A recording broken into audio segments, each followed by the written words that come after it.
I rise to ask question 70 of 2017, and the question is forwarded to the Minister for Education, Heritage and Arts. And the question is, can the Minister provide detailed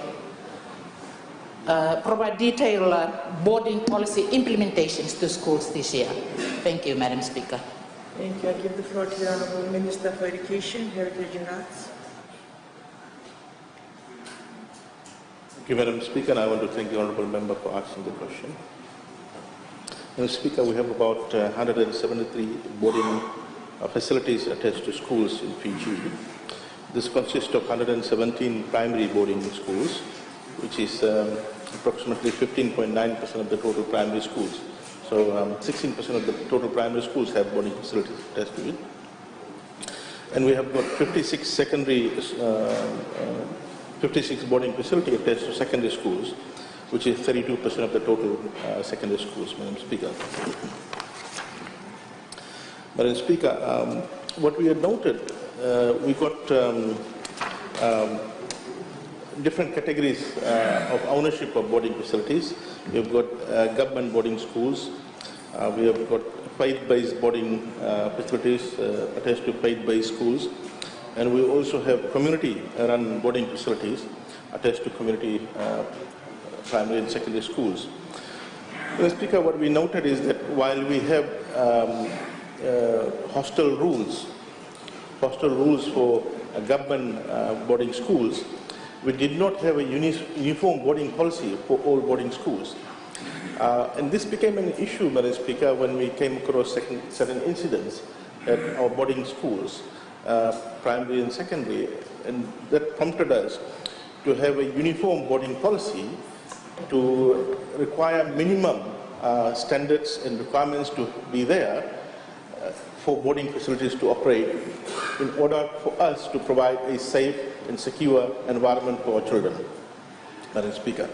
So, Madam Speaker, having said that, we then undertook a drafting of the boarding policy and sent it out for consultation with faith-based groups, community-run schools with boarding facility, to the management, and to principals and head teachers of some of the schools where boarding facility was there, to get their feedback on the draft boarding policy that we had. Madam Speaker, the boarding policy contains underlying principles for enrollment and induction of students. For example, the policy poses a prerequisite of distance away from home residence by a minimum of 10-kilometer radius. The policy provides guidance on boarders' weekend outs and leaves, Madam Speaker. Under this provision, all boarders are entitled to 2 weekends out per term from the boarding school, primarily for the purpose of replenishing their toiletries and other essential items, Madam Speaker. The school head must put in reasonable procedures and measures to ensure that the child leaves the school, arrives home safely, and when the child leaves home, the school must know the child is leaving home, and the school head must inform the parents that the child has arrived in school and is in our custody now. Madam Speaker, the policy provides for boarding school programs. There are certain programs that we want the school to have for boarding students.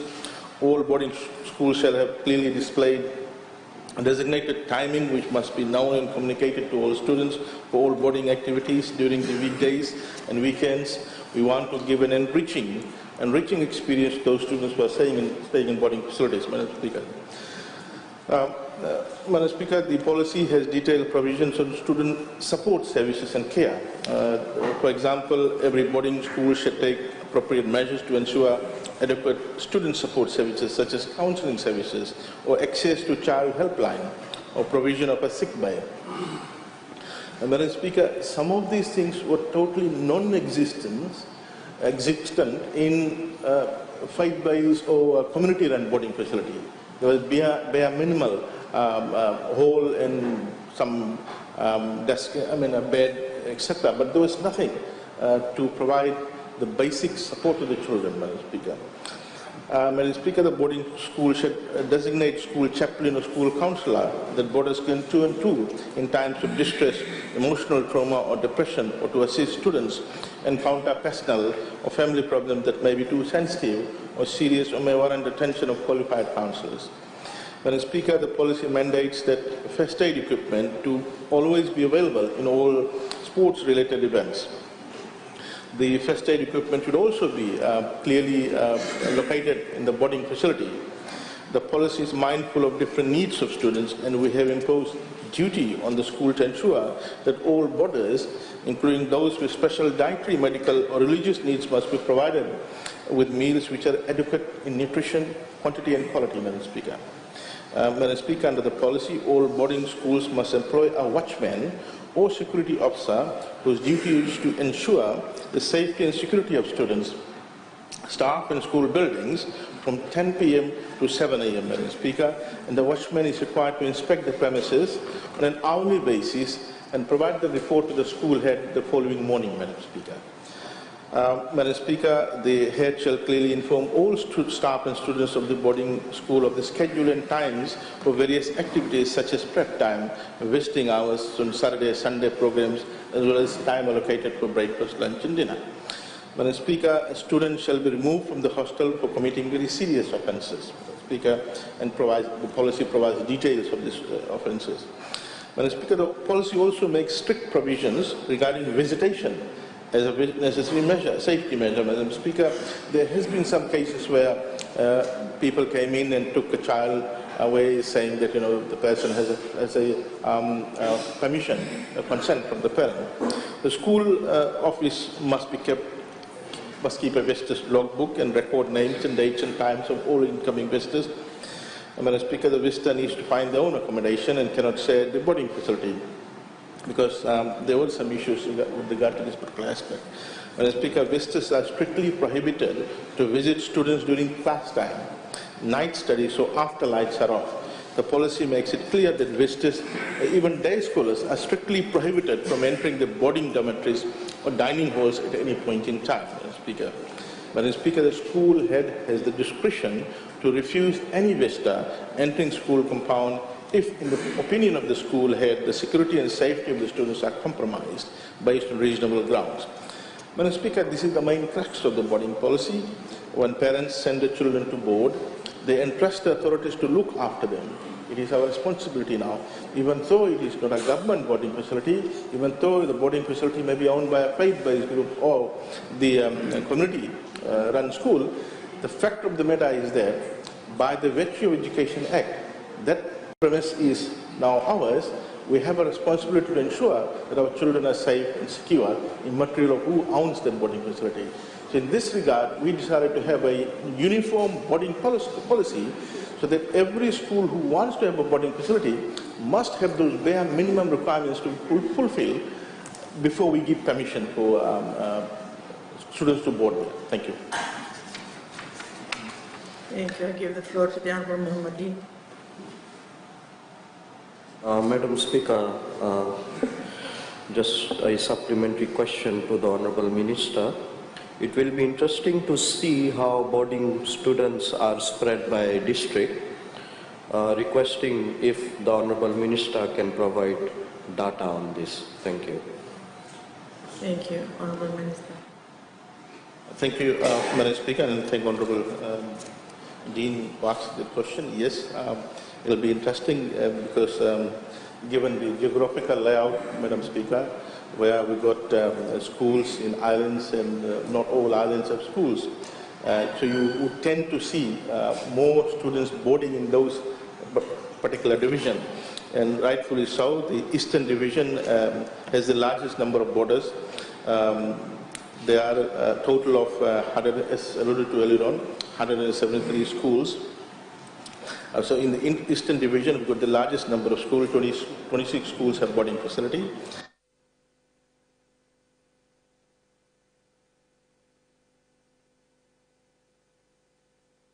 Testing, yeah. Madam Speaker, the Eastern Division has the largest number of schools, 26.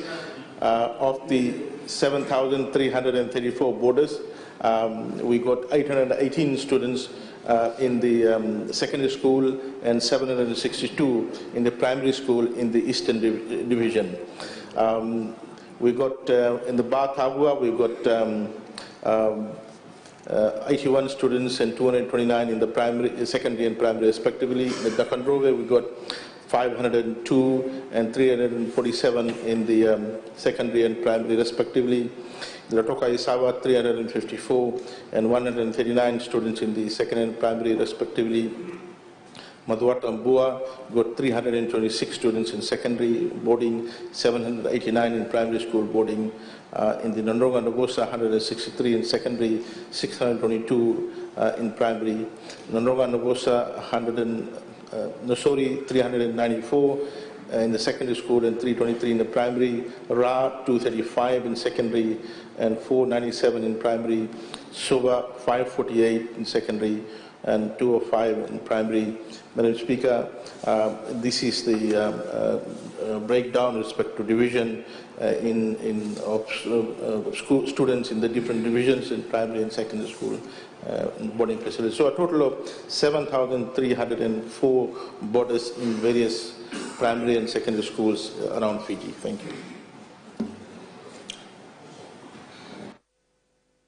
I give the floor to the Honourable Lever. Thank you, Madam Speaker. Looking at the boarding school programs, boarding schools operate from as early as 5 o'clock in the morning to 6 to 5:30 in terms of teachers getting out to the hostels and getting the students out to bed. And they end up probably after prep time, it is about 7 o'clock in the evening. That's quite a span of time where teachers are engaged with students in boarding institutions. The question I would to pose to the Honourable Minister is, are there plans to increase the boarding allowance in terms of teachers taking part in these boarding institutions apart from what they are getting now? Are there any plans to increase the boarding allowance for teachers? Thank you, Madam. Honourable Minister. Madam Speaker, the boarding schools are given one grade up than a normal school without a boarding facility. So, which means that the principal of the school will be getting a different salary than the school with the same number of students without boarding facility. Then there are dedicated teachers who are given time off from teaching time. For example, a normal 8G teacher, the assistant teacher, who has 22 hours. If the teacher is given boarding responsibility, then the teacher is provided a quarters on the campus free. And secondly, the teacher is given a time off. Instead of 22 hours, the teacher is given, let's say, 16 hours of face-to-face teaching, and she's required to, or he is required to, undertake boarding runs in the evening or in the morning. And it is not only one or two teachers, it is spread out, Madam Speaker. So you would find boarding schools will have a larger number of teachers in those schools because the loads are less and therefore they are required to do additional work in terms of boarding supervision. Thank you. Thank you. I give the floor to the Honourable Alvik Maharaj. Thank you, Madam Speaker. Given the importance of boarding facilities for education, can the Minister update if any new boarding facilities were opened this year? Thank you. Thank you, Honourable Minister. Madam Speaker, I want to thank Honourable Maharaj for asking this question. Yes, Madam Speaker, there were 5 new boarding facilities that was opened this year. One in Wanimakutu Primary School, a new boarding facility to cater for children who were travelling from far out, crossing rivers. That was opened earlier this year in January, Madam Speaker. Another one, Ului Nakorovatu Primary School. There was another new boarding facility opened there from government grant, Madam Speaker. Nakobandra High School, we provided a new boarding facility there. Nasesevia Secondary School up in Latoka Isawa to cater for children coming from far different villages. And Yasawa North Secondary School, Madam Speaker, to cater for children from different islands coming to the secondary school there. There are a few other boarding facilities under construction now, Madam Speaker, and also the number of boarding facilities where we gave grants to renovate them to make it more hygienic and provide additional capacity to this boarding facility this year, Madam Speaker. So construction underway, and definitely I'll provide update to this House once it is completed. And we also have plans to look at establishment of some new boarding facility to cater for children in the urban area who would want to come from islands and study here, and instead of staying with relatives, would want to stay in a proper boarding facility to attend secondary school here, as well as plans to look at construction of boarding facilities around technical college campuses. So these will be part of submission to the upcoming national budget. Thank you, Madam Speaker. Thank you. Honorable Ndulaki Warata. Speaker, I thank the Honourable Minister for his response. Madam Speaker, the school at QVS is overcrowding. Two of the dormitories are used as classrooms during the day and used for sleeping at night. The total number of students at the moment is more than 900, and this has caused the regular spilling of the septic tank. With due respect to the government of Indonesia, some of the defects have been exposed, and my question to the Minister, when can these problems be rectified? Thank you. Thank you, Honourable Minister. Madam Speaker, part of his comment is correct that there was defects. These defects was noted late last year after the Indonesian team left, particularly to piping as well as reinforcement. And the construction implementation unit has given out tender to a construction company which started work in January, late December, to undertake reinforcement of all the buildings that was done by the Indonesian Army personnel. And the plumbing issue came to our notice in January. That has been dealt with at that particular point in time. There was some other issue that came up about 2 weeks ago that is being rectified. So there's no leakage of sewerage, etc. I think that's an overstatement. Now, Madam Speaker, the issue of overcrowding. Now, what is overcrowding? Now, Honourable Ndulaki Warata mentioned about the students studying in the dormitory in the daytime and sleeping there in the night. And that's not correct. That's not correct. I think the information that you got, you didn't get it correctly. There's one old dormitory that was converted into classroom. I think that's where you're getting it wrong. Madam Speaker, we got two double-story dormitory brand new. So what we did, instead of demolishing the old dormitory, we spent close to $250,000 last year to upgrade those old dormitories, all of the old dormitories. So that gave us extra capacity. So what is overcrowding? Overcrowding in dormitory? Absolutely not, because we got excess capacity by renovating and pushing in the old dormitories for occupation. What is overcrowding in classroom? There's no shortage of classroom because we've got one additional stream of classrooms, year 5, 6, 7, year 9, 10, 11, 12, 13. Is there overcrowding in the dining hall? Not in the breakfast time. Wait, not in the breakfast time.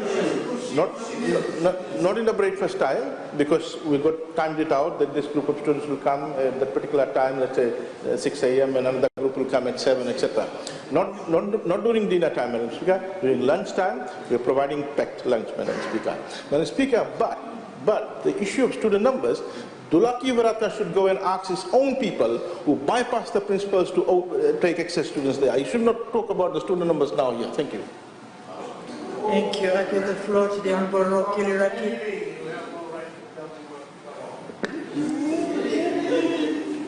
Thank you, Madam Speaker.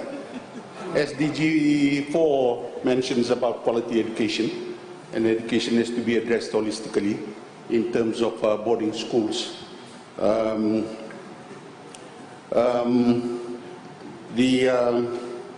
The involvement of stakeholders, that is the Board of Governors, the Parents and Teachers Association, and the Old Boys Association. They have Old Students Association for the government schools. They've contributed as far as QVS since 2010. They've built $140,000 for the computer lab. The Old Boys have built $70,000 classrooms. and extracurricular activities, transportation. And my question is whether the Minister in this policy will keep all the stakeholders to be directly involved with the boarding schools, especially the government schools. Thank you, Madam Speaker. Thank you, Honourable Minister. Speaker, I said I met the old boys and the PTAs for all the 3 schools. I said to them, this is government school, and this needs to be model school, so that to set a benchmark for other schools to follow through, Madam Speaker. Now he's talking about providing funding. There's nothing stopping from them for providing funding to the school. I said that you can establish a trust account and ask people to contribute. And I said to the PTA that all along what has been happening there, Madam Speaker, they were using our baseline school principle to levy on children to collect collect fees and give it to a third party, Madam Speaker. No accountability. Why should government collect money from students and give it to a third party and say, you now give it back to the school for sports activity, Madam Speaker? Doesn't make any sense, Madam Speaker. We stopped it, Madam Speaker. Madam Speaker, for example, someone from Isawas having 3 kids in one school had to pay 150 times 3, $450 per year, Madam Speaker. That's not all. I said to them, Madam Speaker, there may be some wealthy parents who would want to contribute $1,000 to the trust account. There may be some parents who would want to contribute $2,000. Why are we saying that everyone should contribute $50 per term, 150 per year, Madam Speaker? Why should our school collect money from students, mandate it, and give it to a third party, Madam Speaker, without any accountability? Won't happen. Thank you. Thank you, Honourable Noikula. Madam Speaker, it's very sad indeed that for this minister, that the Prime Minister has to tell him that the kitchen facilities in KBS were not up to standard. He should know that. Could you inform this House that whether the kitchen has been fixed? Thank you, Honourable Minister. Madam Speaker, they've been there for so long. What did they do to those kitchen facilities? Madam Speaker, we took over, I took over the ministry in 2 years ago. 2 years ago, when you have a baby, the baby needs to crawl, then walk, then run. Okay? Renovation is underway, Madam Speaker. Thank you.